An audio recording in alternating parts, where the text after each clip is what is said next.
It was at the beginning of the Industrial Revolution that Karl Benz and Gottlieb Daimler, working independently from each other, became obsessed with the idea of developing automobiles and engines for all sorts of vehicles. Benz wanted to build an entire automobile rather than just an engine, and with the financial support of his wife Bertha, he eventually achieved his ambition. In 1886, Benz patented the first automobile, a three-wheeled, four-stroke, gasoline-fueled car.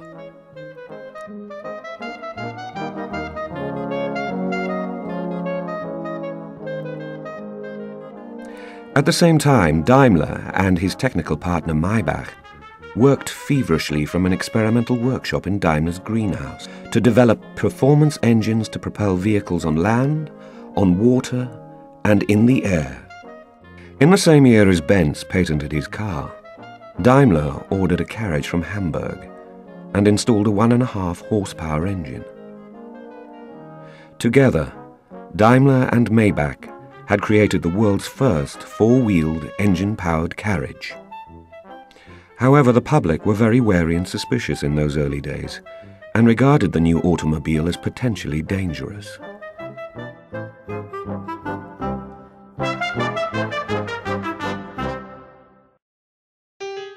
But in 1888, Bertha Benz took Karl's car and, together with her two sons, drove a groundbreaking 62 miles to her mother's house on the first ever long-distance car journey.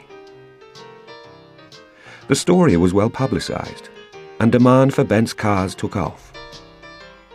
By 1900, Benz & Co. had expanded to become the world's largest car manufacturer, employing 430 people.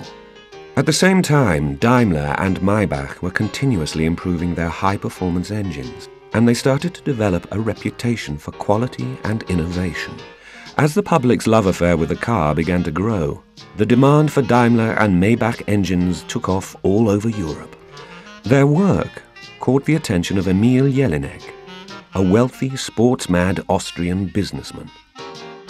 His passion for racing and constant demand for upgraded cars pushed production to new heights.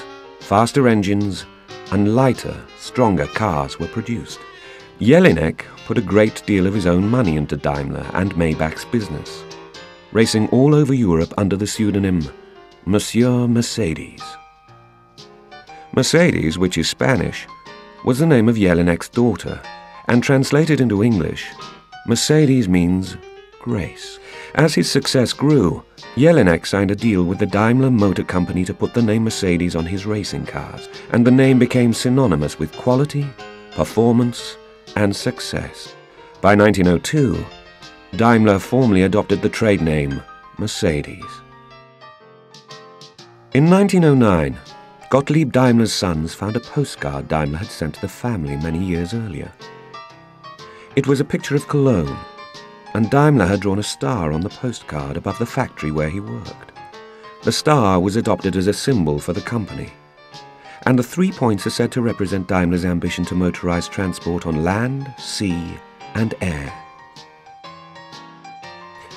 The star has changed over time, even recently, but the most significant change came after World War I. With both companies struggling to survive the post-war depression, their bankers, the Bundesbank in Germany, encouraged the two men to join forces as a short-term solution to ease their financial pressures. So in 1924, Daimler and Benz began working together for the first time. The collaboration was a great success and sealed the fate for both companies. After 2 years, everyone agreed that it would be madness to separate, and in June 1926, the merger was completed. Daimler-Benz AG was formed, and the Mercedes-Benz brand name was born. Daimler's star and Benz laurel wreath were placed together for the first time, and remain together on our cars today.